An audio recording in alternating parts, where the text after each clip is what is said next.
Teste de áudio 1, 2, 3.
Boa noite a todos. Estamos dando por iniciado a mais um estudo online aqui promovido pelo Centro Espírita Diógenes Medeiros.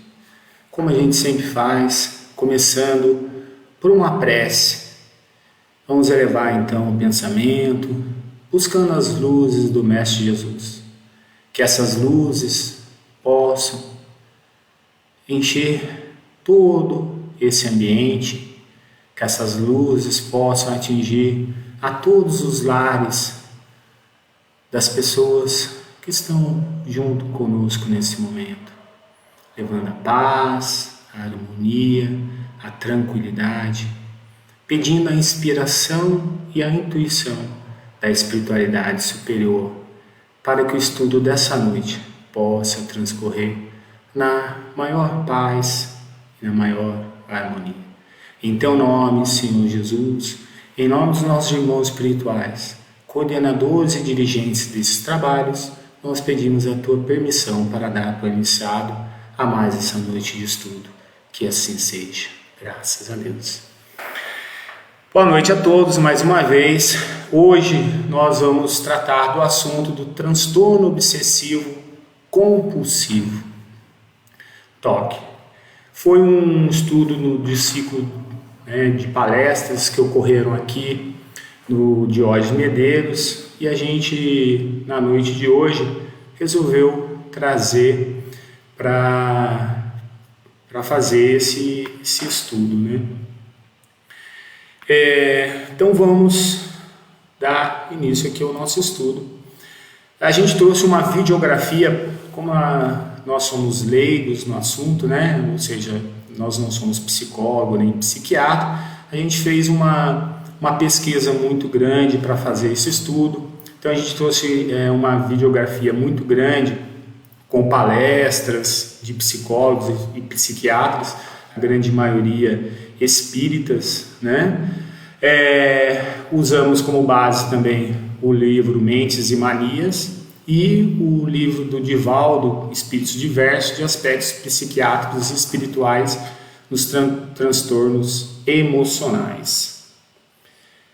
Os transtornos, o transtorno obsessivo compulsivo, ou mais conhecido como TOC, ele é classificado, né, como o transtorno de ansiedade pela Associação Psiquiatria Americana e como um transtorno neurótico pela Organização Mundial de Saúde.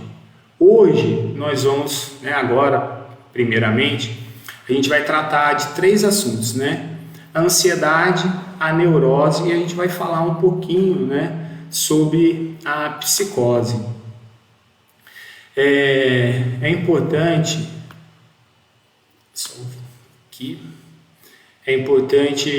a gente falar sobre esse assunto e a gente tem que abordar o assunto do TOC. Então a primeira parte do estudo ele é embasada nessa parte, né, da psicologia, da psiquiatria, e a segunda parte a gente vai abordar a questão espiritual. Então vamos aqui. A ansiedade. A ansiedade é caracterizada por um processo muito interessante. É aquilo que nós chamamos de ilusão de controle. Essa ilusão de controle, de uma forma assim bem pragmática, é aquilo que nós fazemos quase que o tempo todo. A Lírio Cerqueira continua. Nós queremos controlar 2 coisas básicas: controlar o tempo e controlar as pessoas e as coisas ao nosso redor. Essas são as causas profundas e espirituais da ansiedade. Então, para que a gente possa entender essa questão da ansiedade, a ansiedade ela é uma reação normal do ser humano. Tem um livro, Não é Coisa da Sua Cabeça, ele dá um exemplo muito legal explicando essa questão da ansiedade, quando ele fala o seguinte: você tem um projeto para terminar. Então, o seu chefe fala, você tem que terminar esse projeto hoje. Daí você vê que você vai ter que ficar, né, de hora extra mais 2, mais 3 horas. Né? Então essa tensão, essa ansiedade que é gerada para você terminar o projeto, ela gera aspectos físicos importantes, como aumenta a glicose, né? Então isso dá uma força muscular maior, o sangue, né, circula mais rapidamente, as percepções dilata a pupila, você fica com a imunidade até mais alta, né? E essa é uma característica que ocorria nos nossos antepassados quando eles iam caçar.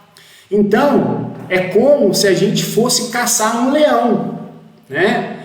Então, gente, vocês conhecem aquela frase, eu mato um leão por dia. Então, se você começa a fazer hora extra todos os dias, 2, 3 horas de hora extra, é como se você matasse um leão por dia. Isso vai causar o quê? Estresse, né? Em algumas pessoas daí esse cansaço pode ocasionar até uma depressão. Então, causa alguns transtornos. Por exemplo, eu me preparei para fazer esse estudo. Isso me causou ansiedade? É lógico, né? Mas isso não impediu que eu viesse aqui fazer esse estudo. Então eu tenho que fazer uma prova do Enem. O rapaz, o menino, a menina estuda durante o ano todo, daí chega lá nos 2 dias de prova, nos 2 finais de semana. Tem uma ansiedade? Tem, porque você estudou um ano todo, você quer tirar uma boa nota e é importante aquilo, então isso gera uma ansiedade, mas daí a ansiedade boa é aquela uma que você estudou e você vai lá e faz. A ansiedade, ela começa, né, a se tornar um transtorno quando a pessoa ela deixa de fazer alguma coisa. Então a ansiedade foi tanta que ela não conseguiu nem ir lá fazer a prova. Então a gente vai falar agora um pouquinho sobre a questão da neurose. Então, eu mudei aqui. A neurose ela é uma perturbação funcional de órgãos intactos, considerada de origem nervosa, como por exemplo uma neurose cardíaca. Então isso aí está lá no dicionário, né? Então relacionado ao físico, uma neurose cardíaca, aquela pessoa ela tem um problema funcional no órgão. Dentro da questão da psicologia, né, é um conjunto de problemas de origem psíquica que conservam a referência à realidade, ligam-se a situações circunscritas e geram perturbações sensoriais, motoras, emocionais e ou vegetativas, né, mais conhecida como psicose. É muito importante a gente só salientar uma relação ao nome neurose, né? Porque essa palavra foi muito usada erroneamente antigamente, né? As pessoas eram tratadas como neuróticas e às vezes a pessoa ela chega no consultório do psicólogo, psiquiatra, você tem uma neurose, a pessoa acha que, né, vê nisso um grande problema, mas isso é mais ligado ao preconceito que havia da palavra neurose, né, antigamente. Então vamos entender a questão do que é a neurose. A neurose, a pessoa ela preserva muito bem a realidade interna com as realidades externas. Ela nunca se confunde. O que ocorre? Ocorre que se agrega a ela um fenômeno que não faz parte da personalidade normal dela, mas que adere a ela como se fosse um apêndice, uma coisa que, né, uma excrescência que perturba ali o funcionamento dela, não faz parte ali de toda a normalidade dela, mas ela em si ela não está alterada, que é o contrário da psicose, né? Então na neurose ela não perde a distância da realidade interna, ela tem esse entendimento da realidade interna e da realidade externa, e a gente vai explicar isso, vai dar para entender muito bem essa questão. Embora, né, no caso da neurose, embora esse fenômeno passe a incomodar dentro dela, certo? Então, vamos pegar o exemplo da fobia, das fobias em geral. Uma vez eu estava num pátio, né, do shopping e eu vi um amigo parado com a porta aberta. Daí eu falei assim, nossa, o que aconteceu? Porque você está parado, né? Daí ele chegou e falou assim, tem uma lagartixa no teto do meu carro e ela está em contato visual comigo, né? Então, gente, perceba-se que é uma lagartixa. O que uma lagartixa pode fazer com ele? Se fosse um jacaré em cima do teto do carro dele, a gente, né, ficaria até preocupado, mas uma lagartixa. Então, essa questão da neurose, ela é isso. Ele entende bem a relação interna e externa, ou seja, ele sabe que a lagartixa não vai fazer mal para ele, mas causa para ele uma perturbação, agregou-se a ele um problema ali que atrapalha a normalidade da vida dele. Então aí a gente tem outros exemplos, como tem gente que tem medo de borboleta, tem gente que tem medo de tartaruga, e a campeã de todas é a barata, né? Então, as pessoas que têm medo de barata, e a barata ela tem aquele senso de enfrentamento, né? A barata parece que ela corre para cima da pessoa que quer matá-la, né? Então a pessoa que tem medo de barata, ela sabe que a barata não pode fazer nada para ela, mas isso lhe causa, né, um medo, uma paralisia. Então ela tem essa noção do interno e do externo. Então ela percebe isso, ela sabe que a barata não pode lhe fazer nenhum mal, mas ela tem medo, e esse medo a paralisa em determinados momentos. Então isso vai estar relacionado também com lugares altos, né? Com medo de avião. Então você pega um empresário que comanda milhares de funcionários, então ele funciona bem no seu emprego, na casa, nos filhos, mas ele não consegue pegar um avião. Então ele tem fobia de avião. Ele percebe, então, essa questão de entender o externo do interno é mais ou menos assim. Ele entende, ele sabe que o avião é o meio mais seguro que existe, mas ele não consegue pegar um avião para viajar. Então, isso é um problema porque faz com que limite, né? Há uma limitação na liberdade dele. Então, se ele precisar viajar para a Europa, por exemplo, ele, né, não vai conseguir fazer isso porque ele não vai pegar o avião. Então, a gente tem um outro exemplo também,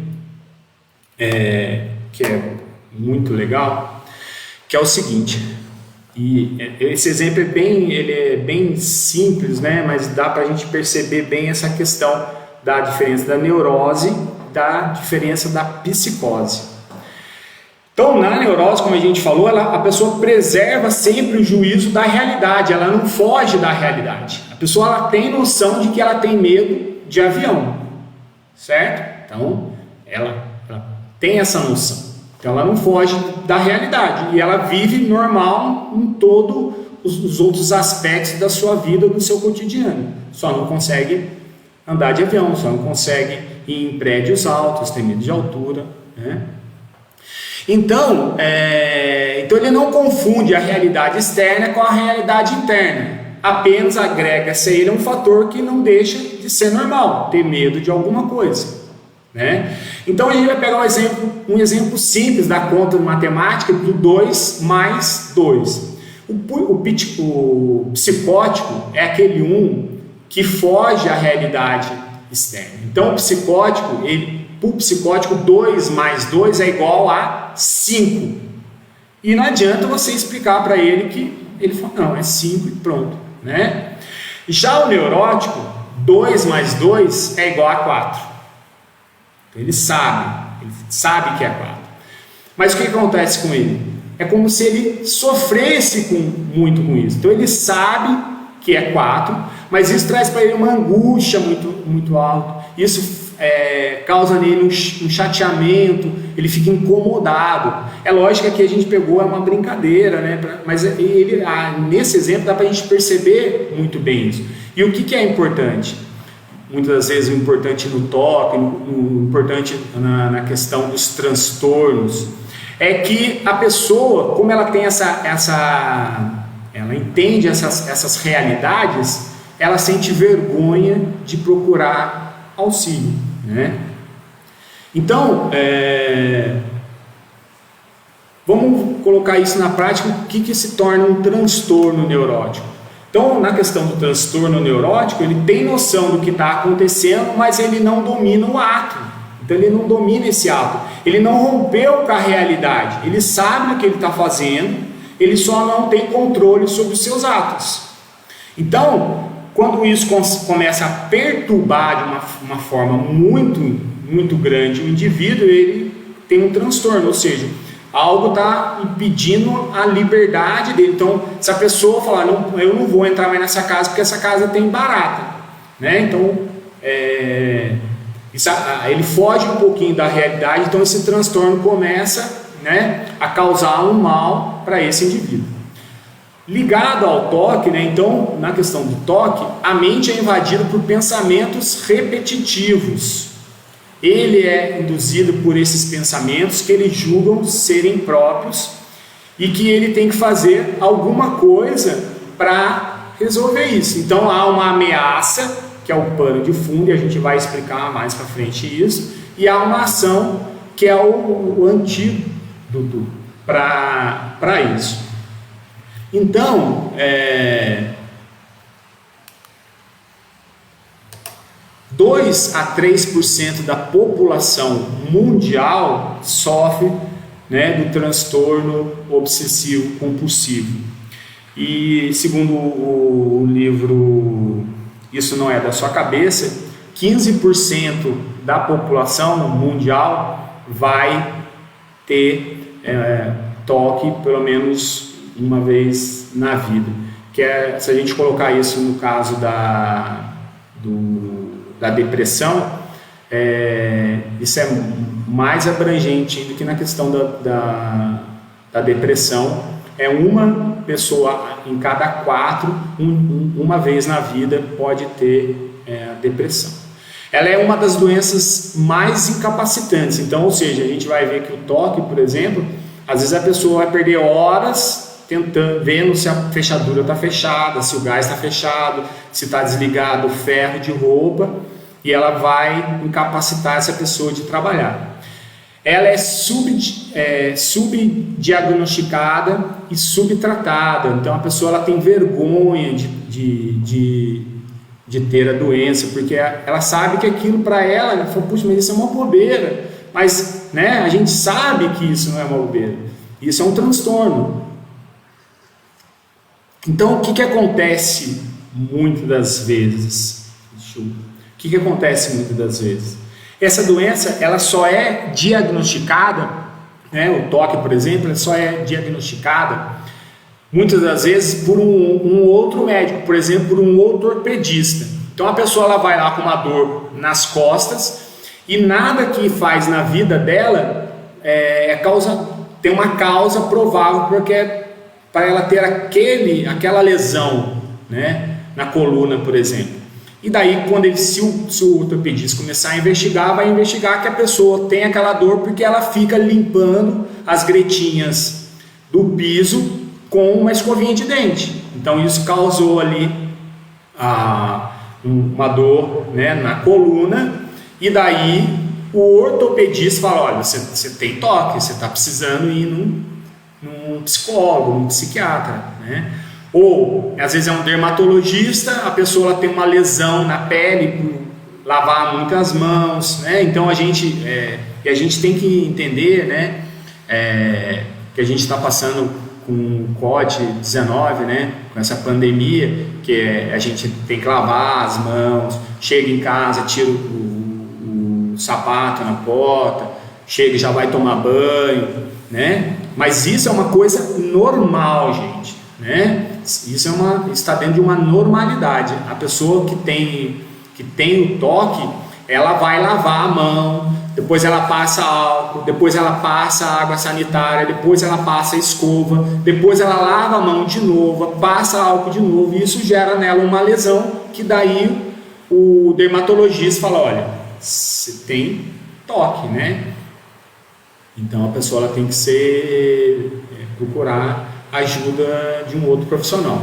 Então é importante o diagnóstico precoce, porque quanto mais cedo é melhor. Então os psiquiatras, os psicólogos, eles nos orientam em que quanto mais cedo a procura por um profissional de saúde, né, um psiquiatra, um psicólogo, são maiores as chances da pessoa se curar.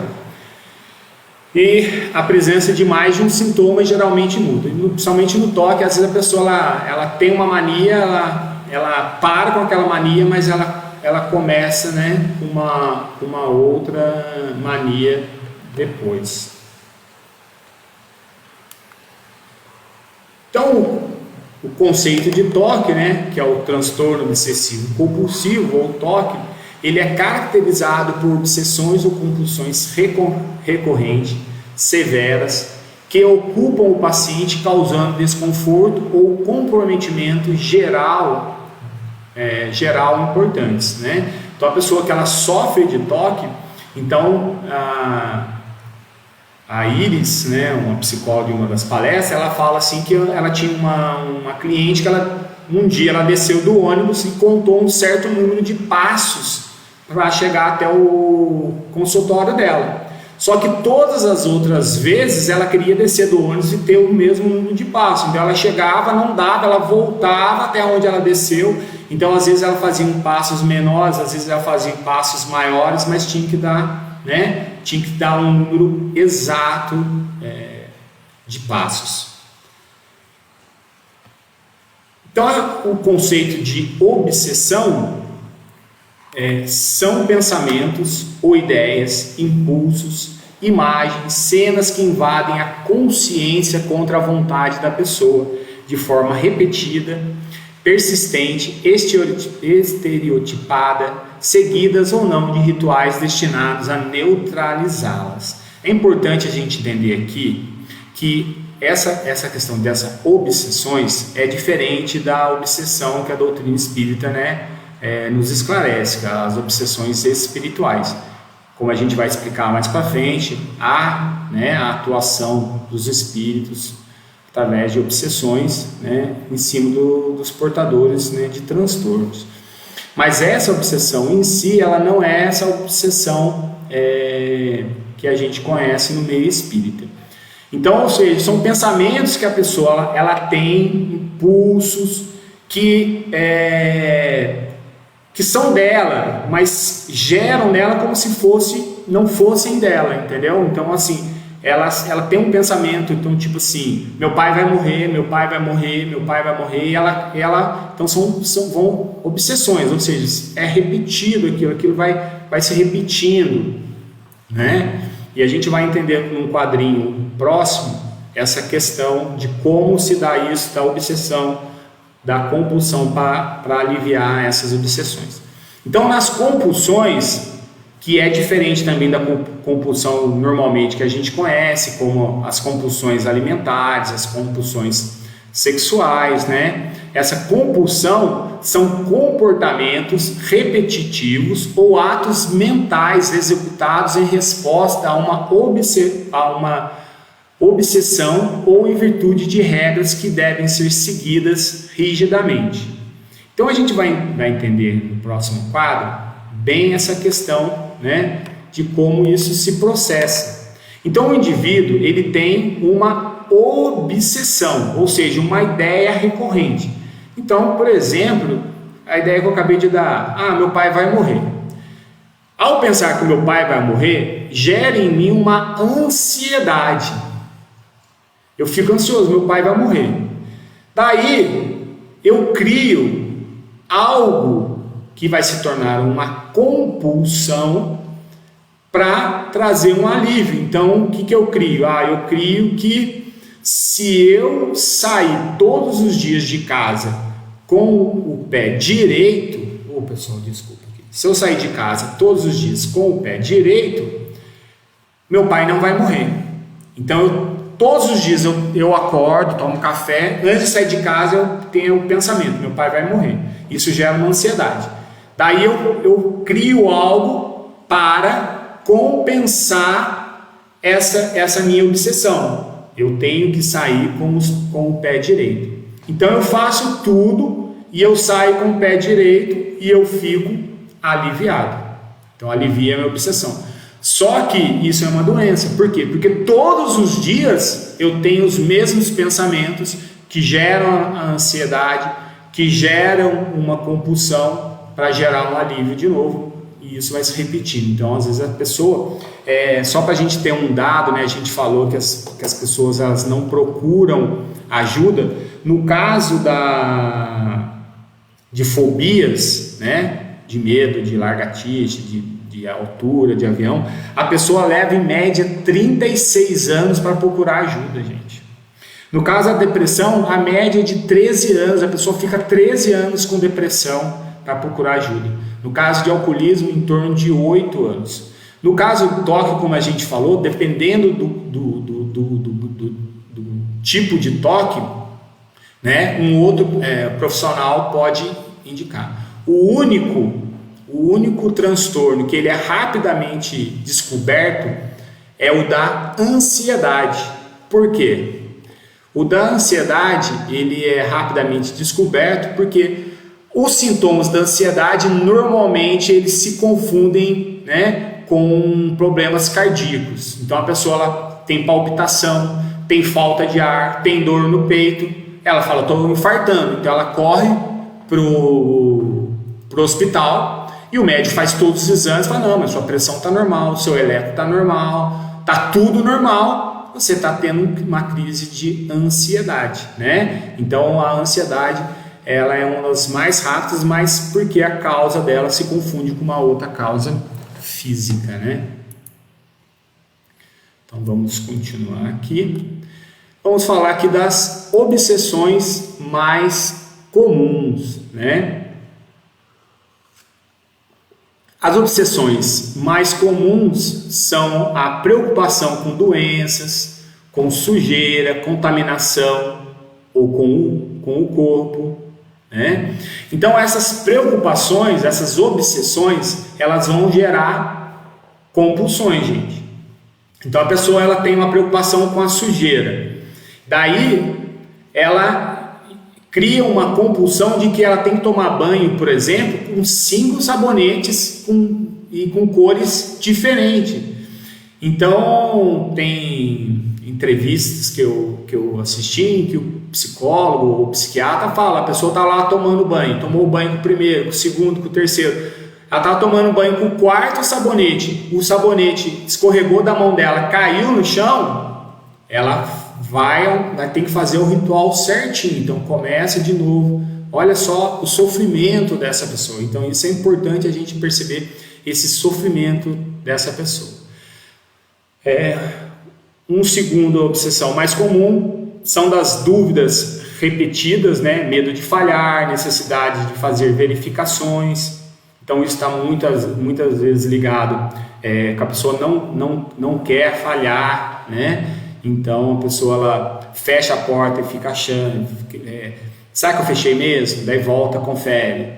Daí ela volta, confere de novo. Daí é onde ela começa a criar números mágicos. Se eu conferir 3 vezes, eu sei que a porta realmente está fechada. Então ela vai lá, faz 1, 2, 3. Ah, está fechada.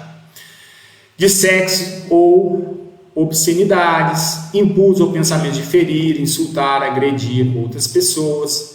De simetria, perfeição, exatidão ou alinhamento, necessidade de arrumar as coisas em determinada ordem, religião, né? Pecado, culpa, escrúpulos, sacrilégio ou blasfêmias. Então, por exemplo, tem um exemplo de religião que a pessoa, ele saiu, ele era muito religioso, era casado, ele viu uma mulher bonita e teve surgiu um pensamento ali mais malicioso.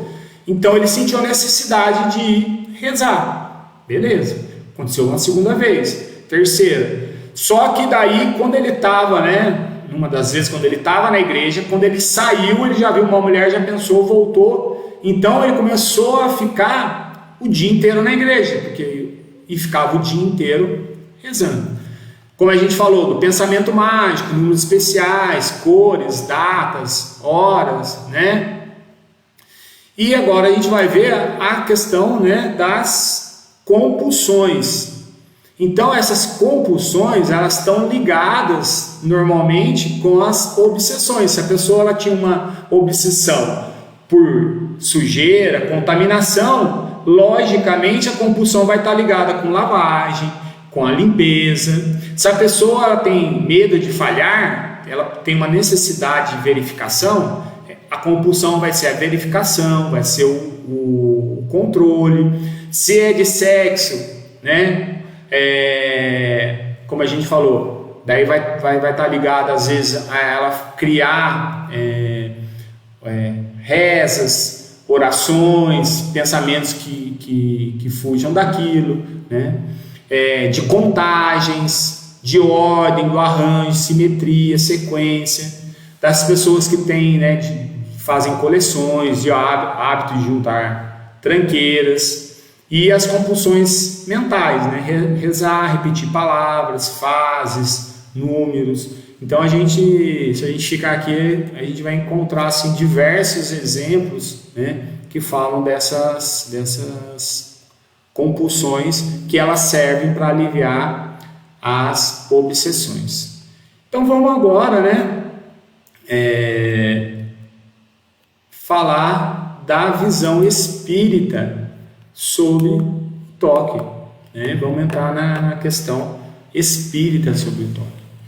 Então o Flávio Brown, que é um psiquiatra, ele é médico psiquiatra lá em Santos, ele trata do assunto da hereditariedade, né? E ele foi muito feliz, né? Que ele fala assim, normalmente as pessoas falam, mas está ligado com a hereditariedade.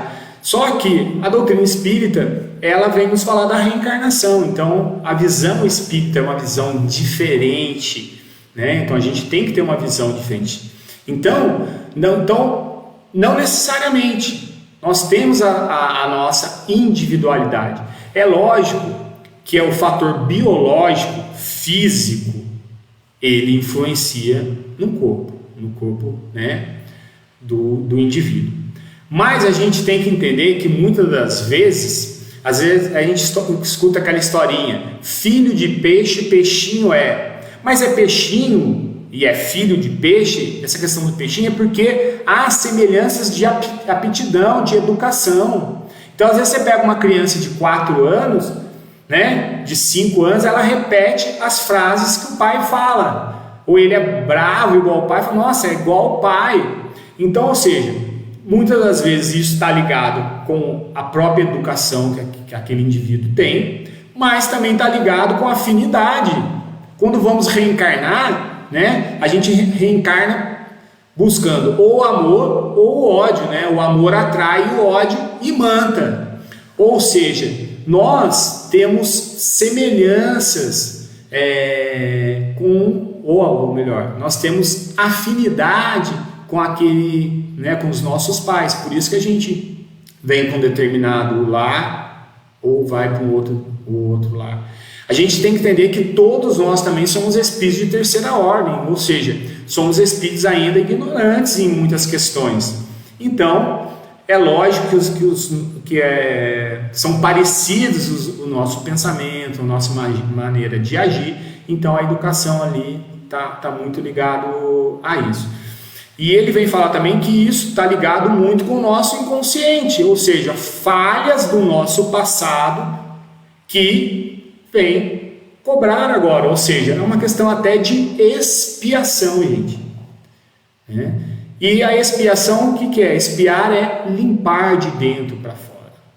Então é importante a gente tratar, porque a gente não está tratando somente o corpo físico, nós estamos tratando o nosso espírito.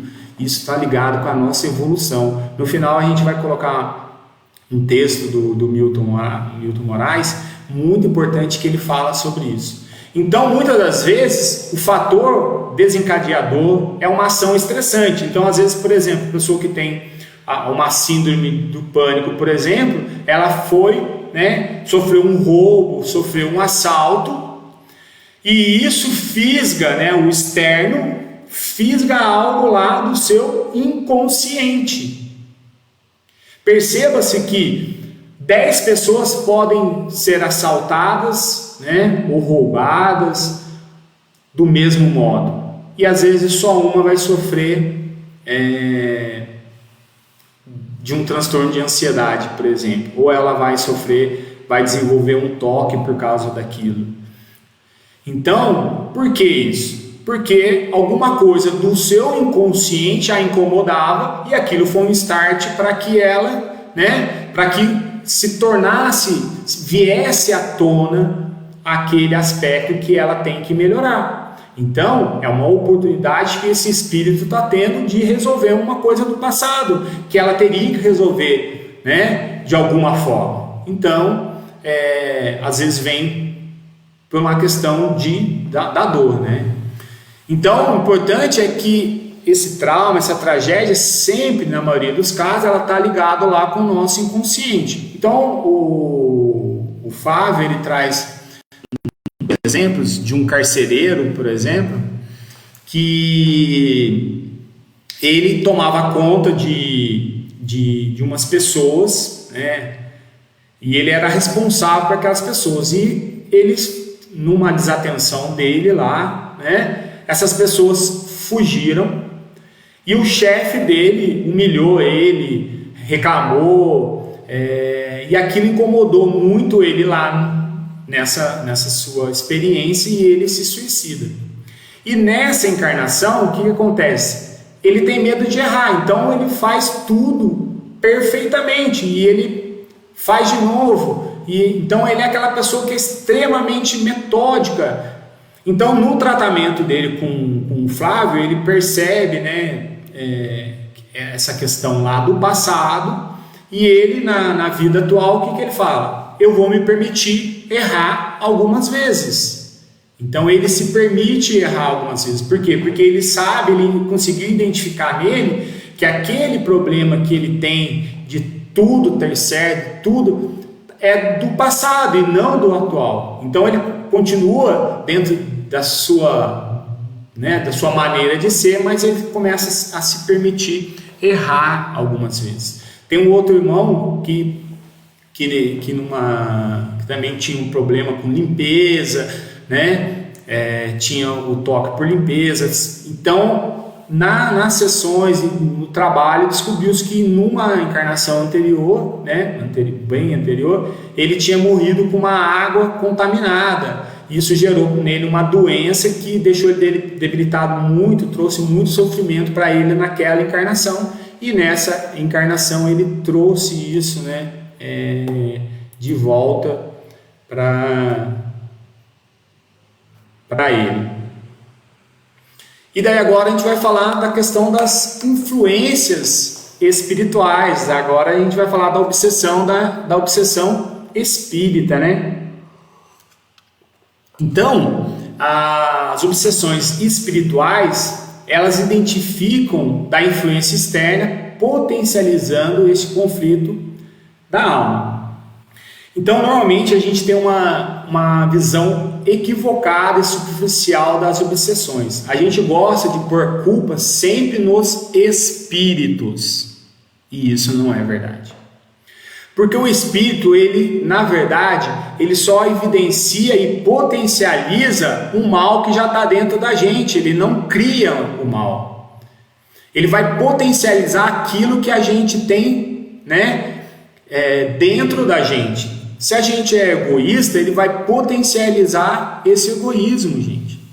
Então, na questão do toque, essas influências, elas são muito inteligentes, né?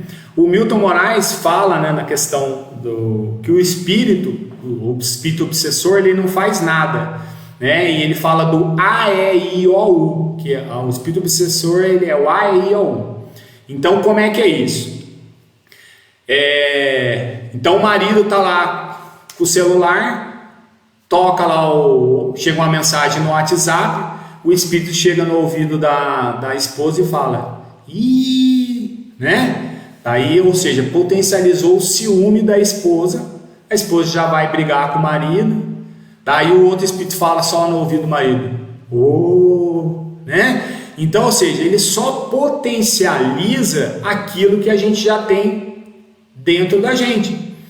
Se a pessoa ela não tem ciúme, não adianta falar I, O, U, que a pessoa não vai ligar, né?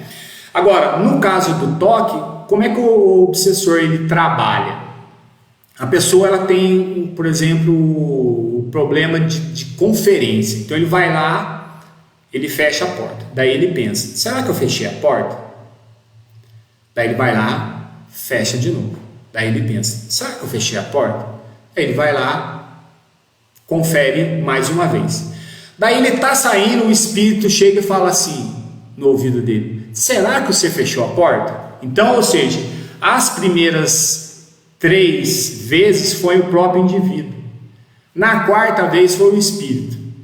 Aí ele começa a obsediar, vai lá ver se a porta é fechada. Você não conferiu direito. Daí fala, mas eu conferi 3 vezes, né? Fica nos solilóquios que o Herculano Pires fala, né? Nos nossos solilóquios, ou seja, a gente está achando que a gente está falando com a gente mesmo, a gente está ali conversando com o espírito. Daí a gente vai lá e vê se a porta está fechada.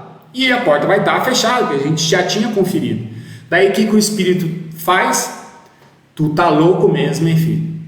Você tá louco, você já tinha conferido, por que você veio conferir de novo?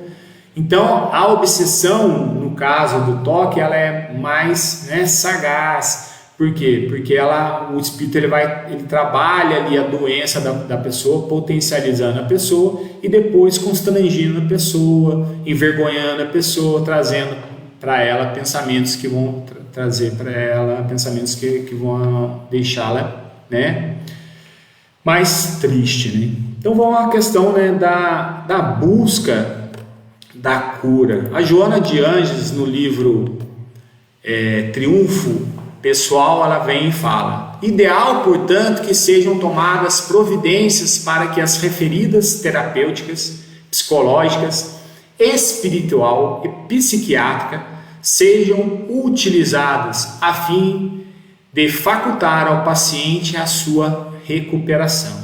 Então, a Joana de Ângeles vem nos informar da importância não só do tratamento espiritual, que é muito importante, mas também, né, da ajuda de um psicólogo e muitas das vezes da ajuda até de um psiquiatra, né?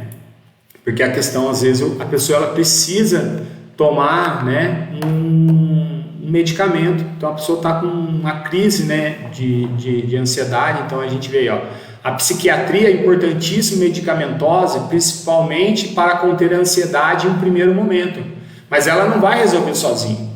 Então às vezes a pessoa ela está com depressão, ela está com baixa serotonina, está com alta dopamina, está com alta adrenalina, então ela precisa no momento tomar um medicamento para normalizar esses neurotransmissores, mas isso é uma causa física. Então a doutrina espírita vem mostrar que qual é a causa da causa? Então há uma causa espiritual por trás disso. Então tem que ter esse tratamento, não é só o tratamento da desobsessão, mas é importante, né? Por isso que o tratamento da psicológica, né? Que ele vai tratar os traumas da vida e muitas das vezes vai tratar, né, os traumas que o espírito carrega. E daí a espiritual, ou seja, a combinação da maior possibilidade de melhoras externa esteja ligados à questão que trazem do passado. Então essa pressão dificulta esse processo de tomada de decisão. Então às vezes não adianta fazer e não se renovar. Então o que ele está querendo dizer aí? Que muitas das vezes há uma obsessão, né, por ódio do passado. Então esse espírito ele está agindo ali sobre o indivíduo. E então você tem que fazer com que esse espírito, né, seja tratado também, o espírito obsessor seja esclarecido. Só que o indivíduo ele tem que trazer uma mudança, ele tem que mudar, ele tem que se renovar, porque se ele não se renovar, não adianta, porque outros irmãos vão vir, né? Jesus falou, né? Vá, ele curou o indivíduo, falou vá e não peques mais, para que algo de pior não te aconteça. Ou seja, eu estou te curando, mas você tem que mudar o seu jeito de agir, de ser, né? Então essa questão da psicoterapia, ela está ligada com a mudança de frequência do encarnado, trabalhando, né, essa mudança dele. Então o indivíduo ele começa a entender a questão da culpa e se perdoa. E o obsessor não tem como perturbar, ele sai dessa frequência. Então a gente tem que entender duas coisas. É lógico que a nossa palestra é direcionada para espíritas, né? Mas aí você pega um psiquiatra ou um psicólogo que é espírita, ele entende da questão dessa influenciação espiritual, mas a pessoa ele não vai indicar a pessoa para a pessoa fazer um tratamento, ele vai indicar para aquela pessoa que é espírita e vai até o consultório dele. Para aquela pessoa que não é espírita, o que ele faz? Ele vai trabalhar recursos com aquele indivíduo para que ele mude a sua faixa de pensamento, que ele saindo dessa frequência do obsessor, o obsessor também não vai atuar mais sobre ele. Então, é importante a nossa mudança. Então, todo tratamento espiritual, ele está ligado com a nossa mudança. Senão, é como a gente enxugar gelo. André Luiz, em um dos seus livros, ele fala lá do 10º passo, ou seja, era a 10ª vez que a pessoa ia lá fazer tratamento. Daí o espírito fala lá para o instrutor, já é a 10ª vez e agora não adianta. Ou seja, a gente esclarece aquele espírito que está perturbando o indivíduo, mas o indivíduo não melhora, não faz diferente. Então a nossa melhora é importante. O passe, o tratamento traz essa melhora, gente. E a casa está passando, não só a casa, mas o mundo todo está passando por esse período de isolamento social. Confiem, gente, o tratamento ele continua, os nossos irmãos espirituais continuam o tratamento.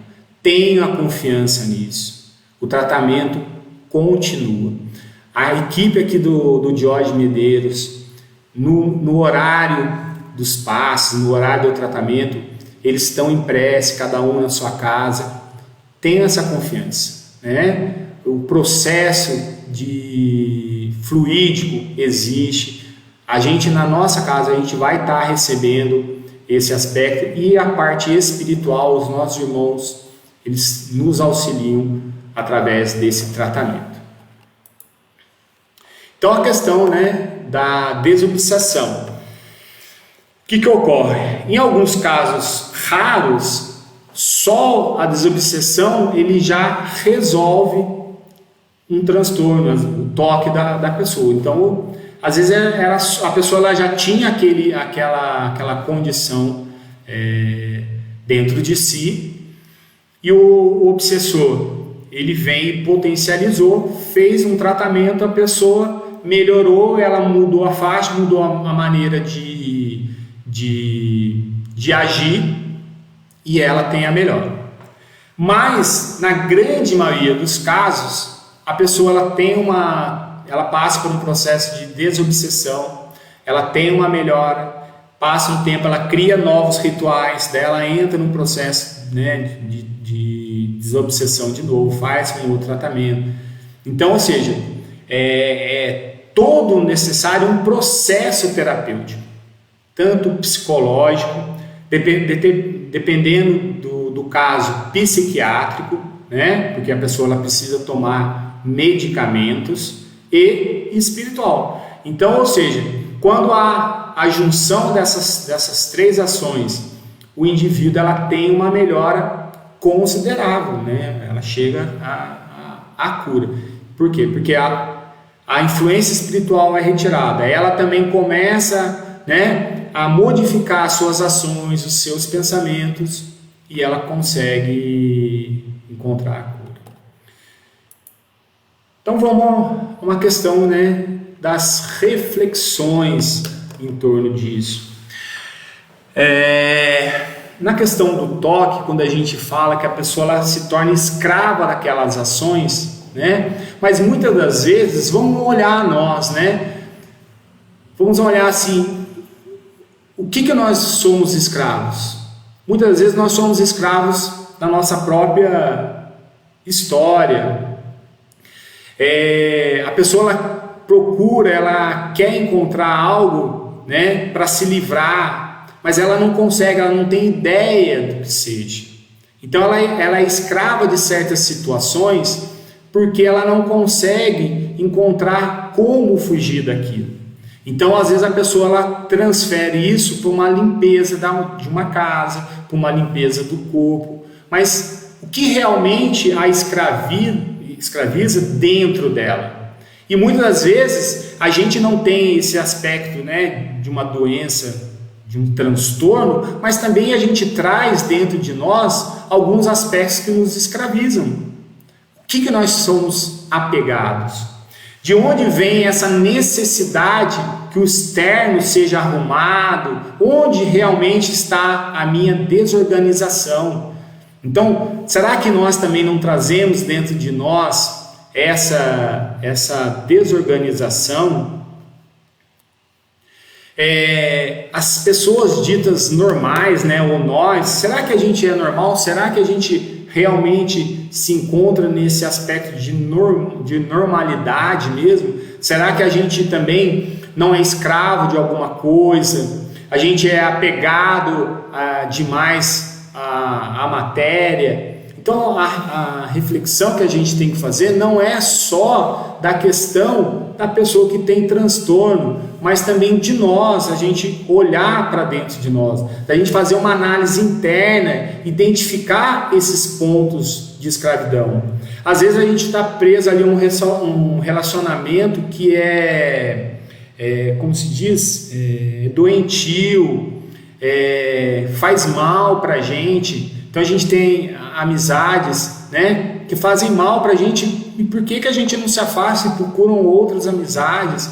Às vezes a gente fica ali num emprego que traz sofrimento para a gente. Então são questões que a gente tem que buscar fazer uma análise, né, dentro de nós. Então qual o pensamento que deve ficar preso a essas situações que passamos, que a gente fala sempre a mesma coisa? Então tem indivíduos que discutem sempre as mesmas coisas, tem sempre os mesmos sentimentos, tem sempre os mesmos pensamentos, e ela acha que isso é normal. Então tem pessoas que ofendem o outro, e ela acha isso normal. Eu sou assim mesmo, sou uma pessoa bruta. Não, vamos fazer diferente. Eu estou velho para isso. Não.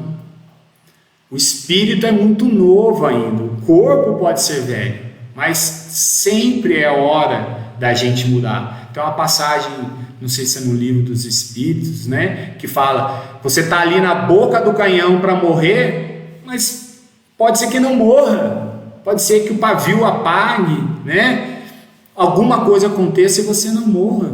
Então, ou seja, nós sempre somos novos para poder fazer coisas novas. Então o toque não é somente aqueles com transtornos, mas nós também que achamos que temos uma vida normal, mas somos ligados muito à matéria, esquecemos da nossa essência espiritual. Nós vivemos sem magia, sem paz de espírito. Então a gente tem que procurar essa paz interior, da gente sempre buscar uma reflexão sobre os nossos atos, sobre os nossos pensamentos, sobre como nós estamos agindo, como nós podemos ser melhor no dia de amanhã.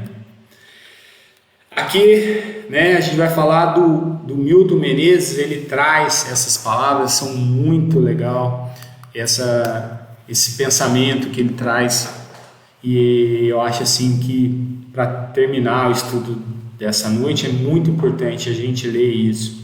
Ele fala o seguinte: o nosso psiquismo é de uma complexidade, de uma riqueza, e principalmente quando nós considerarmos a dimensão espiritual do homem, a questão da reencarnação, como a dinâmica do psiquismo da alma, do espírito, que vem nesse processo reencarnatório buscando seu desenvolvimento espiritual.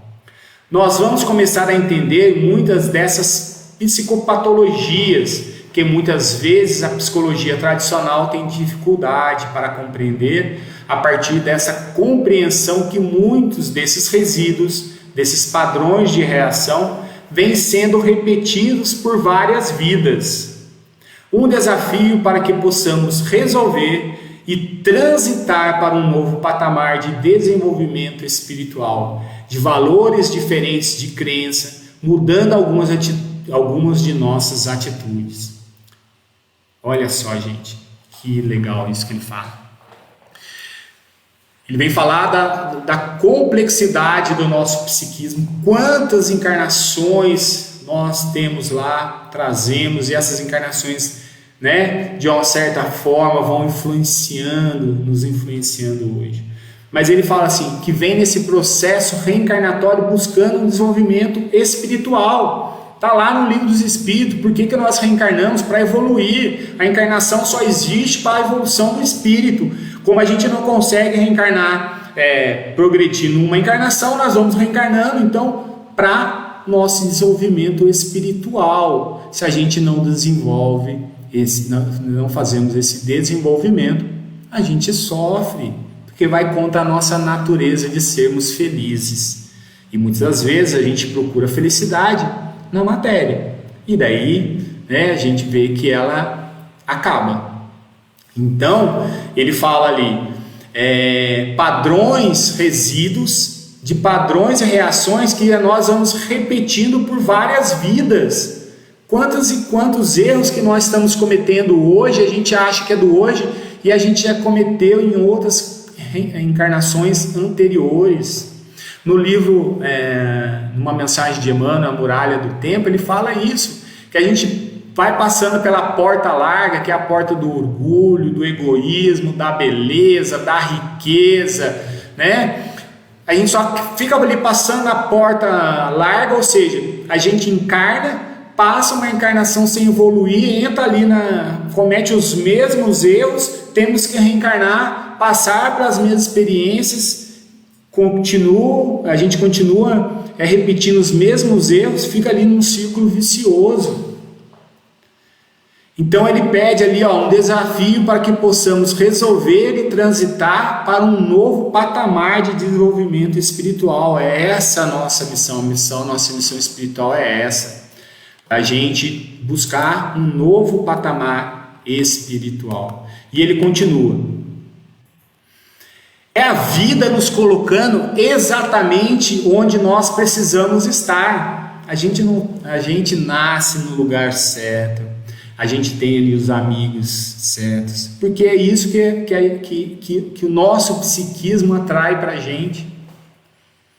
Então a gente está exatamente onde nós precisamos estar para evoluir. Tenha certeza disso. Nos colocando dificuldades não por conta de uma punição do passado, mas pela necessidade de enfrentarmos novamente aquela situação, identificar o que precisamos aprender com essa situação para sairmos dela melhor, para que saiamos enriquecidos pela experiência, principalmente quando ela é uma patologia. Sair dessa experiência atual com a compreensão de que uma coisa se acrescentou, se modificou na nossa essência espiritual. Olha que profundidade de pensamento. Nós estamos exatamente aonde nós precisamos estar, porque o nosso psiquismo nos direcionou para isso. Então, muitas das dificuldades que a gente acha que é dificuldade, não é uma punição, mas é uma nova oportunidade que nós temos para fazer diferente. E o que nós estamos fazendo muitas das vezes? Repetindo os mesmos erros. E quando isso se torna uma patologia, a gente fala, puxa, agora eu estou doente. Mas é na doença que muitas das vezes a gente encontra a cura. Então, eu não sei quem fala isso, a doença na verdade é a cura. Se não me engano é Joana de Anjos, posso estar errado, pode me falhar a memória.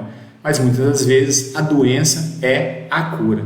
E ele termina ali falando da experiência atual com uma compreensão de que algo se tornou, se acrescentou, se modificou. Imagina a gente desencarnar e saber que nada mudou na nossa vida. E ele termina. Nós vamos perceber, com a proximidade do término da vida, que algumas vezes ficamos excessivamente apegados às coisas que teremos que deixar. Este desapego não é geral e no sentido de darmos valor às coisas materiais, mas não colocamos nas coisas materiais a essência e a finalidade da nossa vida. Que possamos ter esta consciência, a partir daí começarmos a entender o processo que a vida traz. Compreender que esse processo está até esses tipos de patologia ou de dificuldades que nós temos como sendo um grande processo de aprendizado que nós trazemos como alma ao longo das diversas encarnações. Então, olha, gente, ele citou ali a questão do término da vida, que muitas das vezes, no término da vida, a gente vai vendo que a gente lutou por tanta coisa material e a gente fala assim, puxa, eu estou para desencarnar e eu não vou levar nada disso. Então por isso que ele fala, chegando pelo perto do término da vida, a gente vai perceber que a gente teve um foco errado, a gente se preocupou muito com as coisas materiais, mas agora, na hora do desencarne, o importante é a nossa bagagem espiritual. E o que a gente está carregando nessa bagagem espiritual?